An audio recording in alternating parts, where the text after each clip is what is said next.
Welcome to the Building the Cooperative Classroom podcast, the official podcast of the Johnson & Johnson Cooperative Learning Institute. Welcome to Building the Cooperative Classroom podcast. This is Adam Rubicek, and you're joining us for part 4 of our interview with Gabe Edgar, professor of linguistics and language acquisition at University of North Texas.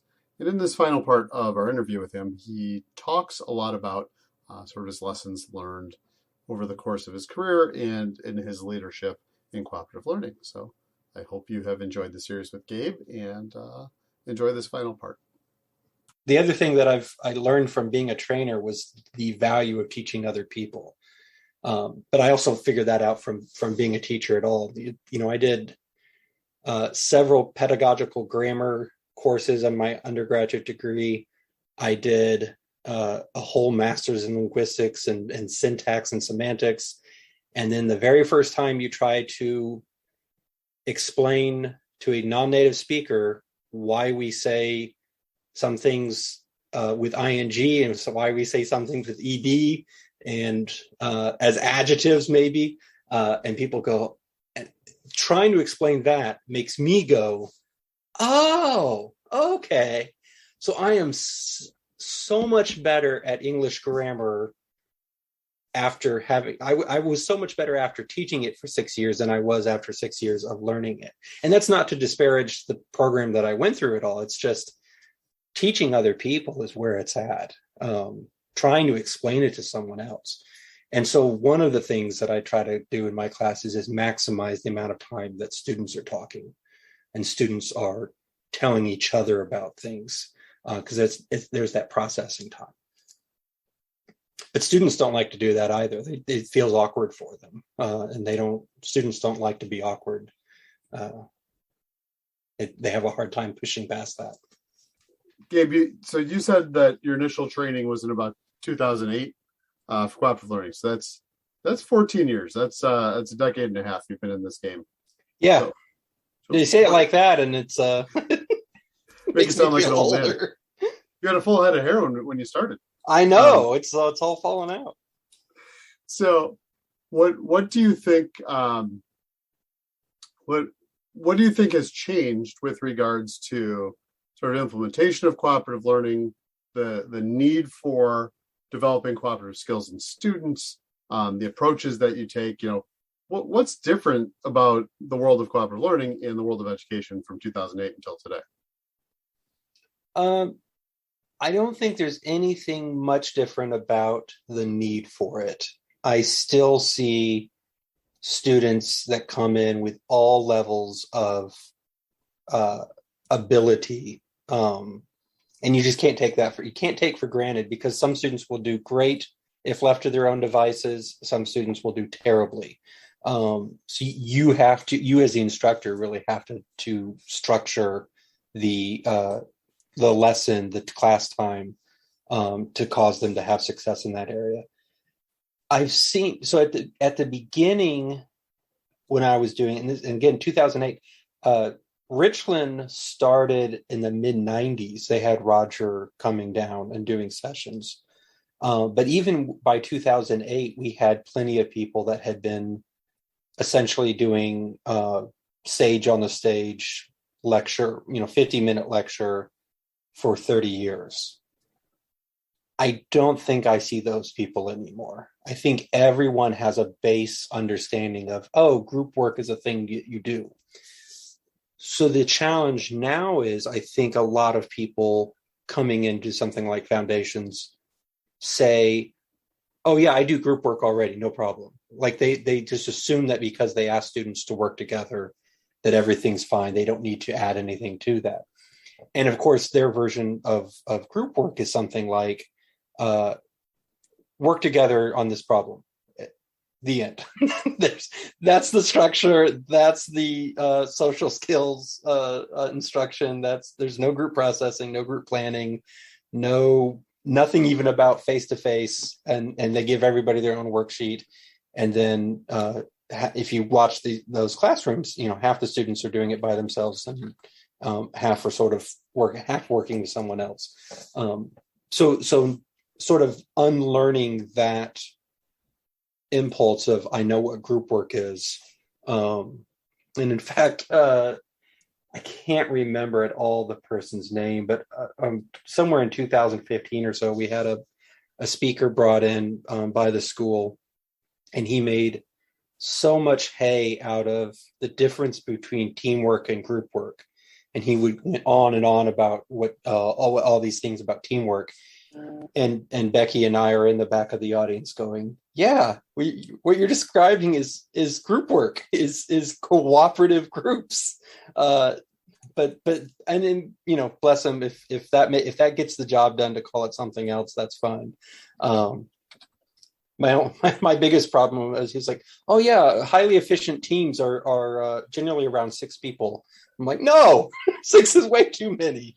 You can't have 6 unless you'd have to be so well trained and efficient to have a group of 6. That's nuts. Break it into 3. Break 6 into 2 groups of 3. Yeah, you guys have been around just as long. Answer your own question. What have you seen change? The beauty of cooperative learning, I think, especially the Johnson model, is there's no trick to it. There's no there's no shortcut. That this is a way to get students to intrinsically be motivated to care about each other's learning. And there's strategies you can use. There's a context you can put it in. There's metacognitive processes we can build. But the ultimate goal is, I care about the people around me, and we are all going to learn more because of it. And so regardless of the context that we're doing this in, whether it's with preschool age children or graduate students that I'm working with now, the process is the same. And so I think the only difference, really, other than everything that's going on in the world, whether it be $5 a gallon gas, or we're in the midst of the Russian invasion of the Ukraine, but also we've lived through quite a technological revolution, and I think it just speaks to the need for that face-to-face interaction, of building those interpersonal relationships. We can use technology to enhance that relationship, but it still boils down to myself and a partner face-to-face, working on something together. For the benefit of both. Yes. Yeah. Yeah, I think it just speaks to what we need as humans, right? Like, that's what it comes down to, and then just trying to figure out how to help people interact in ways that allows them to be themselves, in a way that they feel that they belong. So I think that's the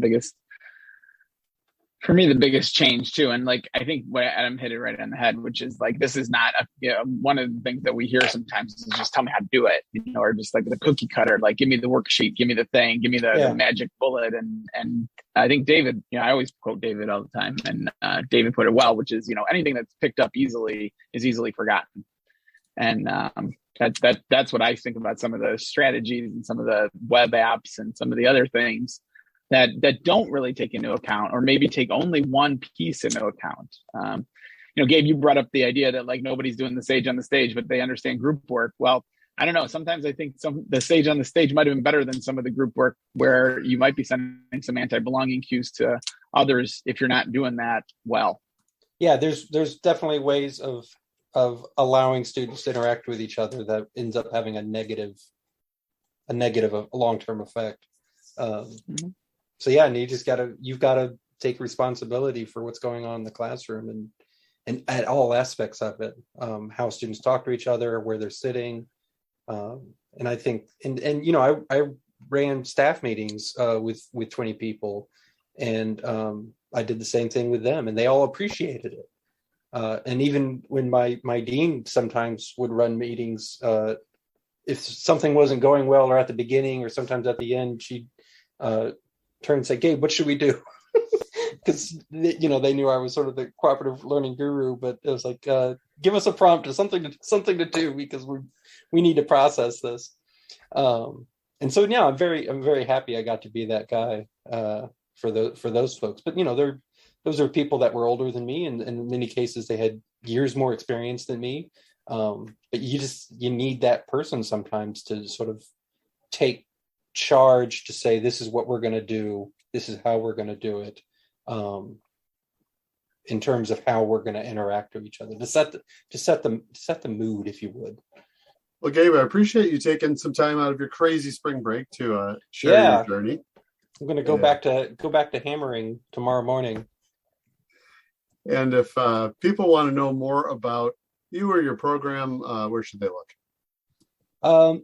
If they're interested in linguistics, you can go check out the College of Information at University of North Texas, which is, I have no idea what the website is, but I'm sure I can send it to you and you can throw it down in the link and in the links.